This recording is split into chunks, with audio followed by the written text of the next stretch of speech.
Y cuando tú, Lorenzo, te refieres al liderazgo, específicamente, ¿a qué conducta particular te refieres?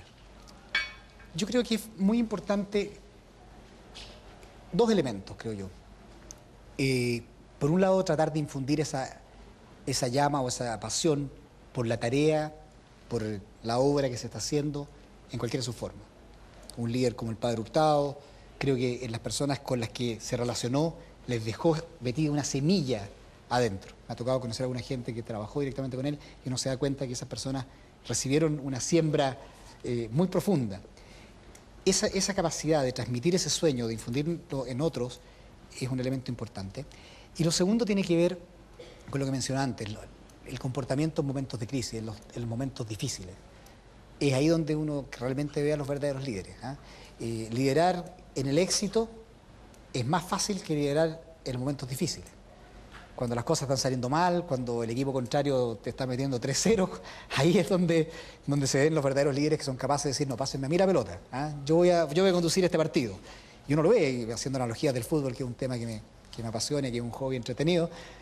Uno ve de repente en equipos algunos conductores o presuntos líderes que en momentos difíciles no asumen la responsabilidad y prefieren que no les pase la pelota, la toman y les queman los pies y se la pasan a otro. El que es capaz de tomar la pelota y decir, bueno, yo voy a liderar esto, es un verdadero líder. Eso es un elemento importante. En una de las entrevistas que me tocó leer de ti, tú decías de que tú no habías iniciado el camino del emprendimiento o no habías sido empresario por cobardía. ¿Qué quisiste decir con eso para explicarle a los alumnos y a los auditores? Bueno, yo creo que efectivamente el ser empresario requiere una tremenda dosis de audacia. Y por lo tanto, en mi experiencia, la mayoría de los empresarios se dan en dos condiciones. O parten jóvenes, cuando tienen poco que perder, y parten con estas iniciativas de emprendedoras, o inician cuando tienen un problema serio, quedan cesantes, están con problemas de ese tipo, y parten ahí. Es muy raro encontrar un ejecutivo que gana un buen sueldo, que tiene toda la infraestructura de apoyo detrás, y que dice, no, yo voy a dejar todo esto y voy a emprender yo solo. Son los menos, creo yo. Hay, obviamente, pero son los menos. La mayoría se producen en la etapa primaria del desarrollo profesional, como digo, donde tiene poco que perder, y ante situaciones de crisis que te obliga a replantear tu vida, ¿no es cierto? Una persona que tenía una posición buena y de repente por circunstancias ajenas a su voluntad queda sin trabajo, bueno, tiene que empezar a valérselas por sí mismo solos y el emprendimiento es una alternativa. Estos son los dos elementos.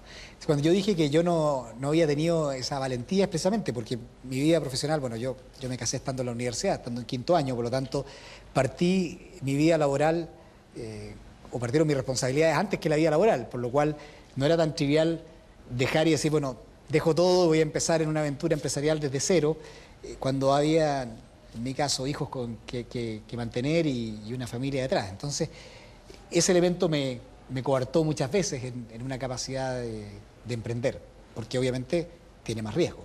Y no nos olvidemos que las iniciativas empresariales, las estadísticas internacionales hablan que 1 de cada 10 son exitosas.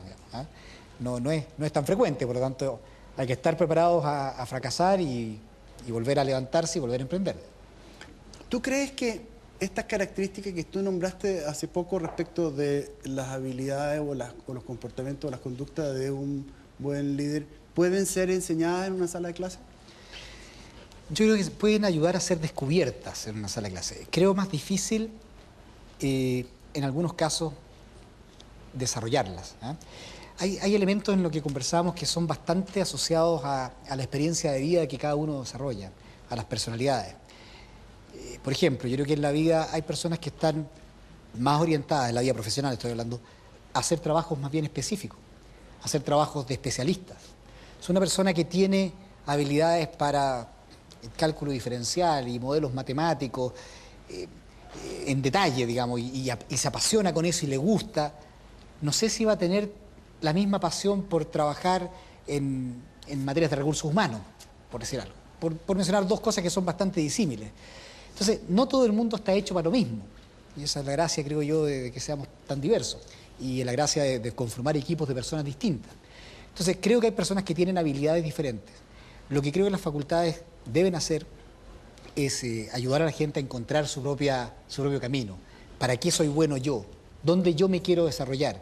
Y tratar de definir lo que tú crees que va a ser tu vida profesional. Y digo tú crees porque después la vida uno lo lleva por derroteros distintos, pero al menos tener ciertas definiciones, ciertas claridades hacia dónde yo quisiera ir. Y obviamente en las personas que tienen esas capacidades, potenciárselas, desarrollárselas más.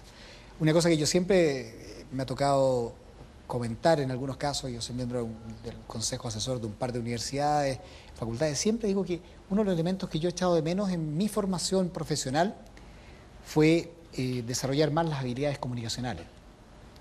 Creo que eso es transversal y eso es, creo, importantísimo en cualquier profesión que uno escoja. Uno está vendiendo de una u otra manera, vende ideas, vende productos, vende proyectos. De una u otra manera tiene que comunicarlos, tiene que poder explicarlos. Y esas habilidades comunicacionales en general en las facultades de ingeniería no se desarrollan demasiado. Se da más énfasis a las habilidades más bien duras. Quizás eso se contrapone un poquito con las universidades o la educación digamos, las universidades norteamericanas y no solo en las universidades, también en el pregrado norteamericano, donde en general a los alumnos constantemente se les está haciendo exponer, presentar ideas, hacer shows, pararse frente a un escenario y poder hablar, cantar, bailar o cosas de ese tipo. En general en Chile somos bastante reticentes, además tenemos un sentido del ridículo bastante desarrollado, entonces tú agarras a una persona que se sube a un escenario y baile, son pocos los que se atreven, digamos. Es cosa que lo vean en un matrimonio, ¿quién es el primero que sale a bailar? No es fácil. Entonces creo que ese tipo de cosas, desarrollar esas capacidades, es algo que se puede reforzar. Creo que hacen falta esas habilidades en algunos niveles, y tú te das cuenta cuando hay gente que presenta temas y no presenta las ideas bien, no transmite las ideas centrales en forma adecuada, no refuerza puntos que son importantes, o simplemente tartamudea y se pone muy nervioso en el momento de exponer. En la vida profesional lo puedes ir desarrollando, pero creo que se puede hacer bastante a nivel de universitario. Cambiando un poquito de tema, Lorenz, ¿tú podrías compartir con nosotros algún error profesional grave, grande que hayas cometido en tu vida laboral? He cometido muchos errores en mi vida. Es difícil encontrar alguno que comentar, pero en general uno ha tenido, no sé, hay cosas que me acuerdo, una anécdota, no sé si anécdota, una cosa interesante pasó, me acuerdo haber estado negociando cuando trabajaba en Gener. Nosotros estábamos buscando un socio estratégico para desarrollar ciertas cosas en Argentina y desarrollamos una negociación con una compañía francesa, voy a tratar de evitar mencionar nombres, donde me tocó negociar en París, una negociación bastante grata, digamos la ciudad por lo menos en la cual negociar, por varios meses. Tuvimos 2 o 3 meses en negociaciones bastante intensas, viajando un poco a Chile, pero estando harto tiempo allá, y en las oficinas de esta compañía principalmente, negociando respecto a la compra de unos activos en particular en Argentina. Y teníamos un acuerdo completo, mosqueado, como decimos, ¿no es cierto? Ya todos los textos acordados, faltaban las firmas de los principals. Nos venimos a Chile con los documentos listos, con el equipo con que estábamos trabajando. Fantástico, pasan un par de días y como dicen hoy día los jóvenes, cri, no. Llamábamos y no contestaba nadie, no se escuchaba nadie al otro lado.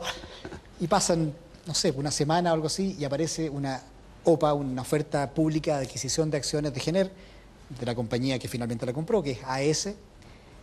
Y lo curioso es que en esta transacción de compra de la compañía nuestra, o la compañía en la que yo trabajaba, no era nuestra, tenía unas poquitas acciones, pero era interesante porque esta compañía, dentro de su prospecto, anunciaba que le vendía ciertos activos en Argentina a esta compañía francesa con la cual habíamos estado negociando durante bastantes meses.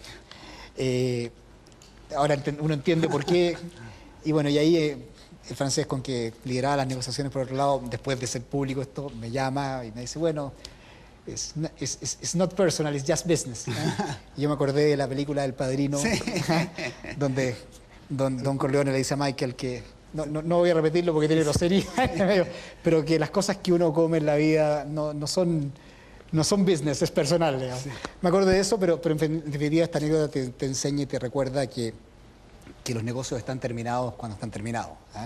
Es un tema que hay que tener siempre presente y que me tocó vivir este año, porque este año con un grupo chileno muy interesante, con gente muy muy capaz, trabajamos en el verano en armar una transacción para comprar unos activos acá en Chile, unos shopping centers, y teníamos todo armado, logramos levantar los fondos en inversionistas locales, 45 millones de dólares, logramos levantar financiamiento bancario por 75 millones de dólares en febrero del año 2009, que obviamente es una fecha donde no era muy fácil hacer estas cosas, y teníamos el negocio bastante cerrado, hasta que apareció otro inversionista, puso 10 millones de dólares más sobre la mesa, y el negocio se cerró con ellos, digamos, obviamente, y nosotros no lo hicimos. Nuevamente te recuerda lo mismo, los negocios están cerrados cuando están efectivamente cerrados, no hay que nunca cacarear los huevos antes de ponerlos, ¿no? Entonces, efectivamente, uno se compromete fuertemente con estos proyectos, y cuando no resultan o fracasan, así como siente satisfacción cuando resultan, cuando fracasan siente una tremenda frustración.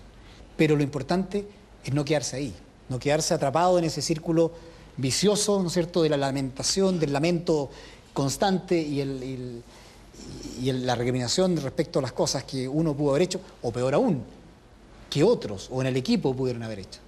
Eso es un tema aún peor, digamos, que empezar a decir, bueno, lo que llaman los gringos el finger pointing, ¿no? O sea, decir, tú la embarraste, aquí tú... Ese tema, yo creo que hay que tratar de dejarlo de lado, sin dejar de aprender de la experiencia. Yo creo que los fracasos son tremendamente importantes. El no buscar culpables y el no buscar quienes efectivamente pueden haber cometido los tremendos errores, no significa que no hay que volver atrás y revisar las cosas que uno hizo y lo que hicimos como equipo en general y ver dónde pudieron estar los errores. Hay que aprender de ello, pero no se puede uno quedar atrapado en esa situación porque si no, no se evoluciona. Y ahí es donde tocábamos el tema de la resiliencia, la tolerancia a la frustración y poder levantarse y decir, bueno, volvamos a empezar a otra cosa mariposa y sigamos adelante.